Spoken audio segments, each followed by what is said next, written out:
Hello everyone, welcome to my channel. I'm Jordyn and welcome to the official start to my 2024 end of year content, counting down some of the best books that I've read all year. I can't believe we're already here. I'm so excited to already be here, and I'm so excited to be kicking off this little season with a video that I did for the first time last year and I loved doing, and I was so excited to do again this year. We are talking about my top 10 favorite books picked by Aardvark this year as part of their Aardvark book club subscription service. If you are unfamiliar with Aardvark, let me tell you a little bit about them. This is not sponsored. I am a regular old paying member, but Aardvark is a book subscription service where every month they pick 5 or 6 titles to feature, and if you are subscribed, you get to pick one of them to have sent to you. They are brand new hardcover books in a variety of genres, and I've really loved exploring their service. On my channel, I do regular reading vlogs, reading my picks that I pick from them every month or every few months. That way I can get reviews out to anybody else who is also a member of Aardvark, or if you're not a member, it's still just a fun way to give recommendations and reviews for some books that you might not otherwise have heard of or picked up on your own. And then I especially love at the end of the year to look back at all of their monthly picks, look at which ones I've read, which ones I've enjoyed, and then just talk about my top 10 favorites. Again, in case you're a member, you can add these books onto future boxes, which is cool. Or again, if you're not a member, you can seek these books out any other way you like to. But I think Aardvark has done a really great job picking books yet again this year that are exciting. They've got a really great mix of books that are already well known and hyped that people are really excited about by really big name popular authors, as well as books that are underhyped, lesser known, a lot of debut authors, and books that if they sound interesting to people, they can kind of take a chance on trying a new genre or author that they wouldn't have otherwise taken a chance on if not for this service. So I love that they do both. Very last thing before we get into the books, if you want to sign up for Aardvark for the first time, you can get your first book shipped for only $4 with free shipping, which is such a great deal. There's really no reason not to try for that price. But I will leave my referral code or link down below. It does give me a small commission. I mean, very small, because again, you're paying $4 for the whole thing, but it does get you that discount, and it does let them know that I'm the one who referred you to their service. So I'd appreciate you using it, but absolutely no pressure. If you want to find somebody else's code or just sign up the normal way, you do you, that is absolutely fine. But again, I really like being a member, and I feel like there's no reason not to try if it intrigues you, if any of their monthly picks interest you. It's a really fun thing to be a part of. All right, let's get right into the top 10 Aardvark picks of this year. The way that I narrowed down this list is I went through each of their monthly picks for January through December of this year, and if I have read that book, it becomes eligible to go onto this list. So the important caveat is that I didn't have to purchase this book through Aardvark in order for it to make my list. I just had to have read it. So some of these I did pick through Aardvark, some of these I read as NetGalley arcs. So I read e-copies of them before they even became Aardvark picks, which informed whether or not I picked to have a physical copy. Some of them I obtained in other ways, but all of these were official Aardvark picks in 2024. So if they make my favorites list, they are recommendations from me. And if you would like to try them out or add them onto a future box, you can do that through Aardvark. In 2024, out of all of their monthly picks, I have read 13 of them, which admittedly is not a ton. This was not my biggest reading year that I've had in a long time. It was one of my busiest work and life years, so reading books and making content fell a little bit to the back burner, which definitely has affected things like my Aardvark vlogs. It also was a little bit of a slumpy year in terms of my ratings. I don't have a ton of 5-star books from the year as a whole, or books that I consider new, all-time favorites. That's not to say I don't still have strong recommendations. I just thought it was interesting that this year I had read 13 of their official picks, which I think might be slightly fewer than I read last year. My number 10 favorite, so in the number 10 slot, is a little bit of a cheat. Because, like I just mentioned, I was in a little bit of a rating slump. I don't have a ton of 4- and 5-star recommendations. So I'm cheating a little bit with this number 10 spot because this was actually a 2023 release. It was a 2023 Aardvark pick, but it ended up being their 2023 winner best book of the year as voted on by Aardvark members last year. So in January, actually a special version, I think, was offered through Aardvark. So I am using that as a loophole to count this as a 2024 Aardvark pick, but it's The Reformatory by Tananarive Due. This is a historical fiction book about this young Black boy who gets sent to this reformatory, which is you know, pitched and advertised to be this school that corrects young boys with behavioral issues, but is a lot more sinister than that. And we follow him not only through his experience being at this school and all of the really terrible things he goes through, but also we follow his sister as she is trying to get him out. This book is everything I love about historical fiction. It's emotional, it's hard-hitting, it tackles some really difficult yet important subject matter and social issues. And I know I'm not alone in loving and recommending this book, but if for some reason it interests you and you have not picked it up yet, I highly recommend doing so. All right, my number 9 favorite and recommendation is from April of this year, and it's Expiration Dates by Rebecca Searle. This book has a really interesting premise. It's about this girl who every time she is about to go on a first date with somebody, she receives a note, an anonymous note, that tells her exactly how long that relationship is going to last. So she goes into every encounter, every first date, knowing if it's going to be basically a one-night stand or if it's going to be a years-long relationship. And she doesn't know where those notes come from or anything. All she knows is that they're always accurate. And then one day she meets someone and she receives a note that has no date on it, no expiration. So she's not sure what that means. If it means this person is finally her soulmate, the person she's destined to end up with forever, or what. And it is her going through that.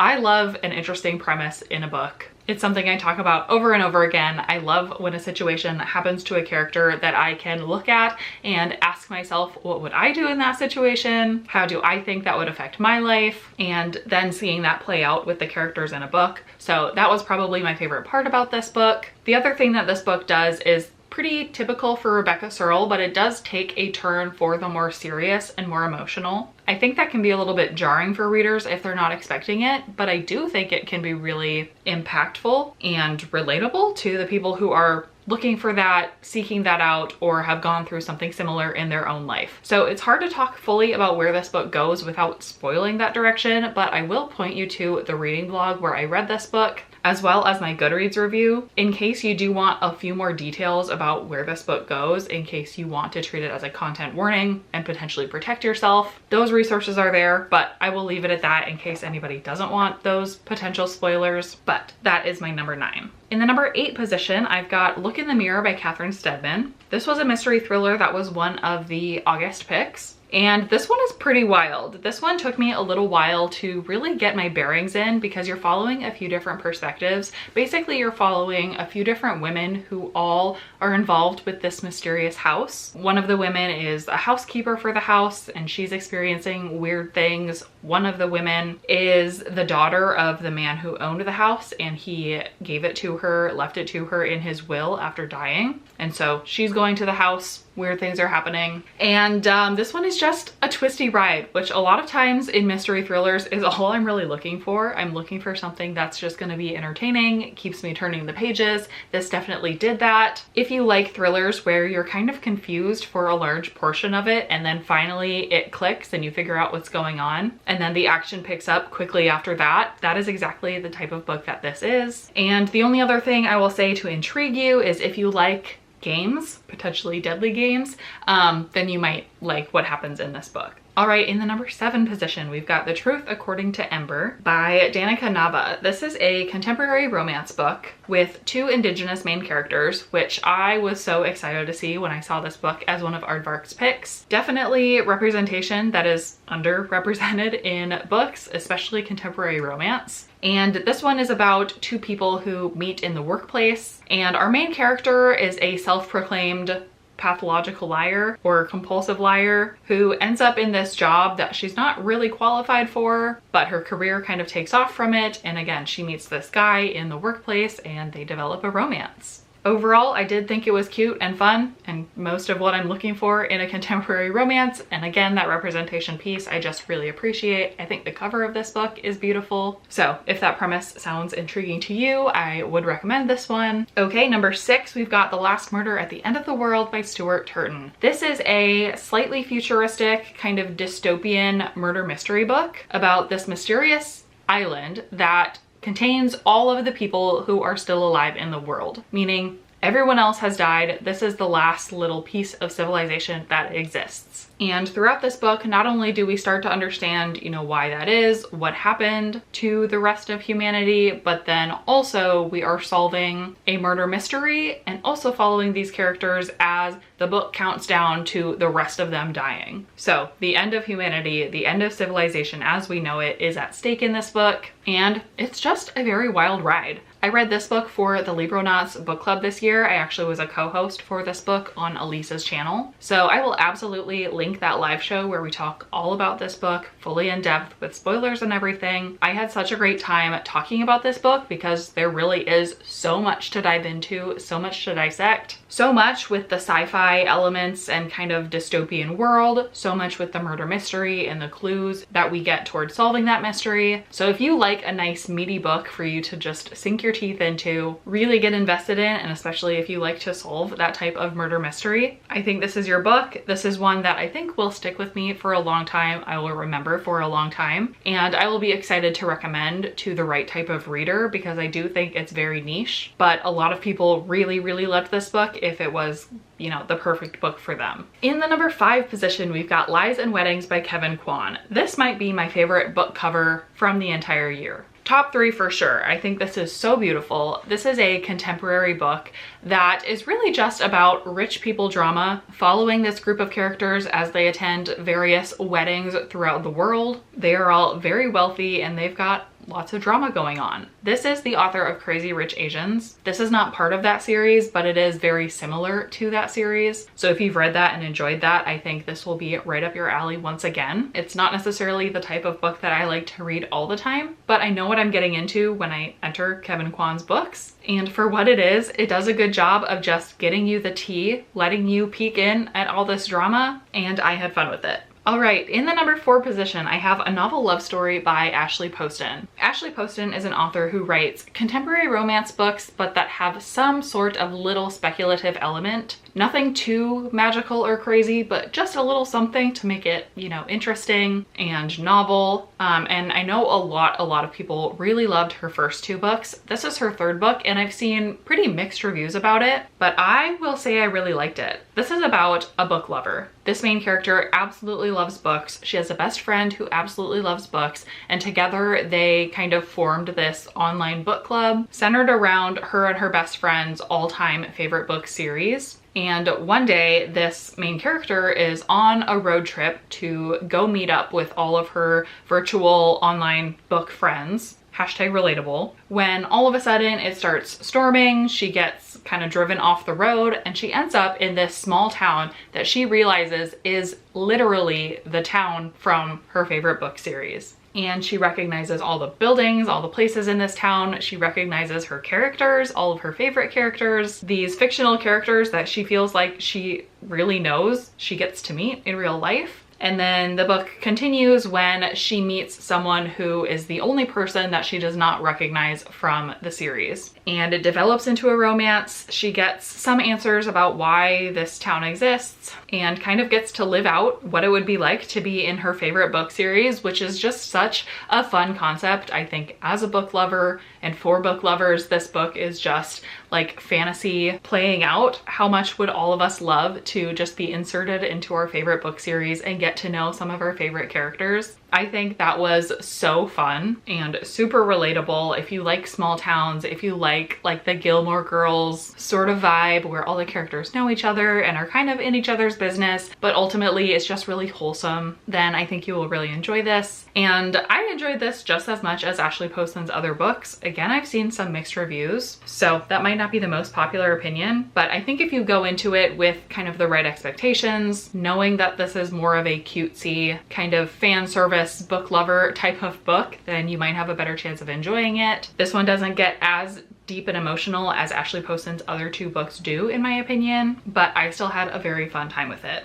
All right, getting into the top 3. So these are definitely very strong recommendations from me. First, in the number 3 position, we have Baby X by Kira Peikoff. This is a recent read of mine. This was a pick back in March, but I actually just read it a month or 2 ago. And this is a sci-fi, again, slightly futuristic book about what happens when technology has developed enough to make it possible for two humans to create an embryo and reproduce, even if they are not the opposite sex. This is the type of book that explores multiple different scenarios and perspectives all within this world to kind of show the different scenarios that can play out and what that would look like. And I love that this book explored basically the good and bad to this technology advancement, because it does offer a lot of good. For example, it offers the opportunity for same-sex couples to have biological children for both parents. That is very cool. It also talks about the advancement in embryo screening and how not only have they basically eradicated certain diseases that show up in the genetics, which is something that already happens to a certain extent right now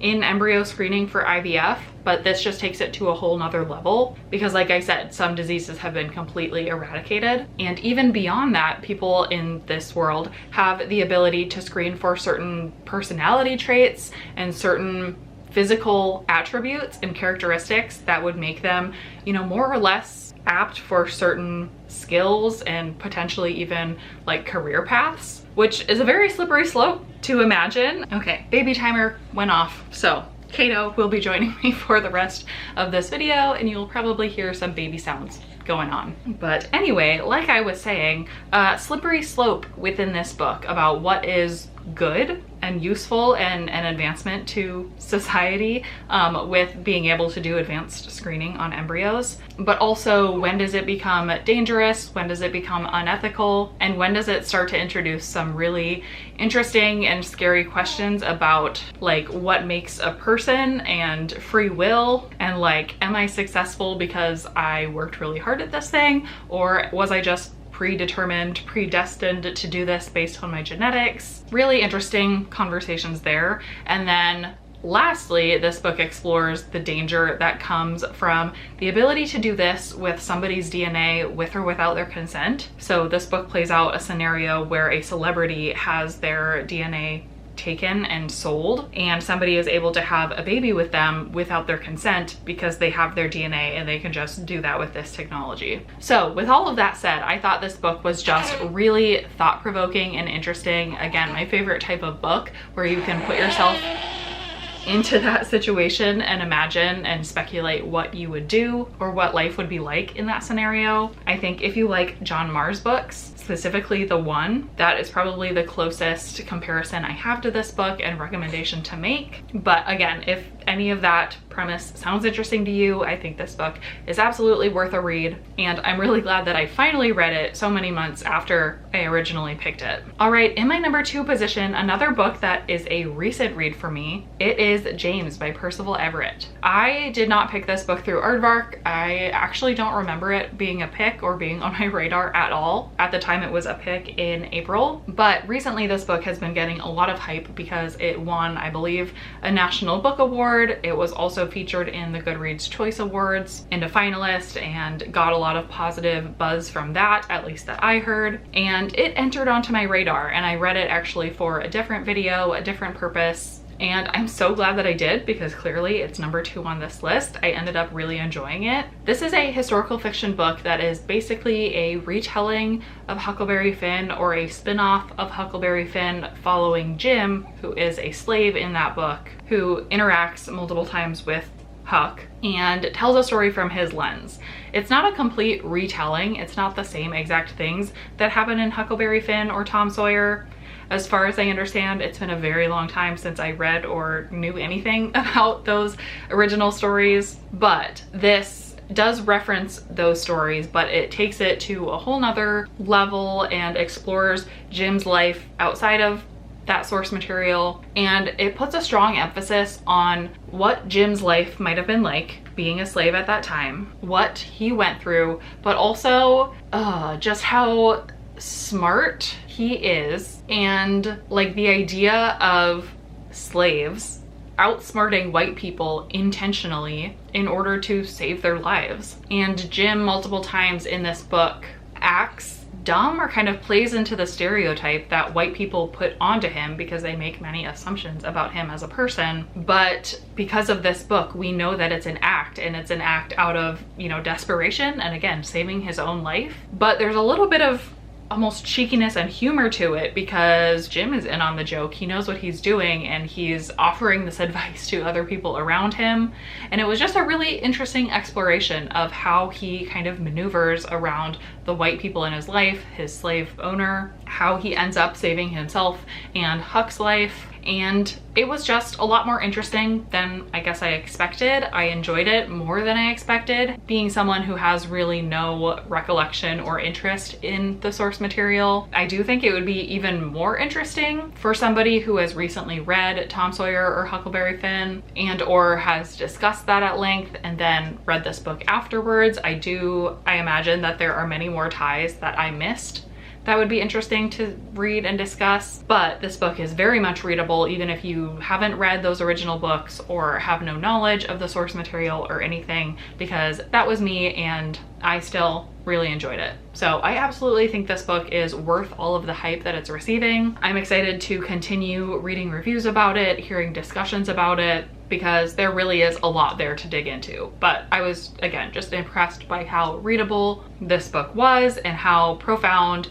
and thought-provoking it was at the same time. So definitely would recommend it. And it's my number 2 favorite from Aardvark this year. So that leaves us with one spot left. What is my number 1 favorite book that Aardvark had as a pick this year? It is A Love Song for Ricky Wilde by Tia Williams. This book I enjoyed so much. This is a romance book. I would say contemporary romance, but there's a little bit of a historical element to it, and there is a pretty strong speculative element to it as well. This was an Aardvark pick back in February, but I know I actually read it, I think in January, because I had it as a NetGalley arc. I had really enjoyed this author's previous book, 7 Days in June, and was really looking forward to her follow-up, which was this book. And this one was really different, but again, I loved it. For me, the historical elements were unexpected, but I ended up really enjoying those parts of it. The speculative elements are typically not something I love in books. I like realistic books most of the time.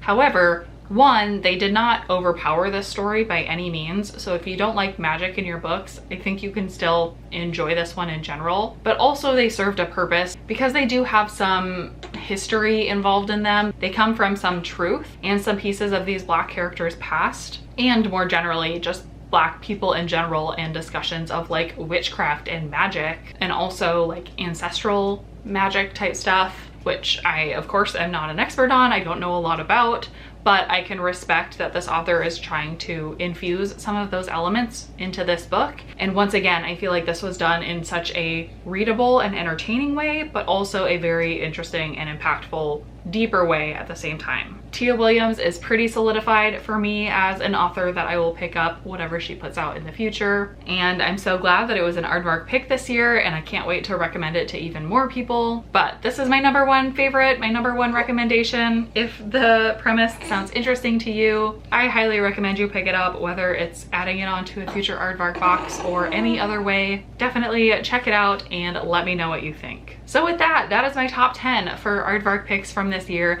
Please let me know if you have read any of the books that I mentioned on this list. What were your thoughts? Did you enjoy them as much as I did? If you have not read any of these books, did I convince you to pick any of them up in the future? And thirdly, if you are a member of Aardvark, what was your favorite book that they picked this year? I hope you found at least one favorite, but hopefully multiple favorites. I love that I found so many favorites in so many different genres. And again, some by authors that I have read and loved before, and some that I didn't know about, didn't have on my radar at all. I am so excited to continue being a member of Aardvark and continuing my reading vlogs going forward. They're not going anywhere, so stay tuned for those into the new year. And other than that, I don't think I have anything else. So thank you so much for watching this video. I will see you in my next one, which is going to be a very similar video, but for book of the month.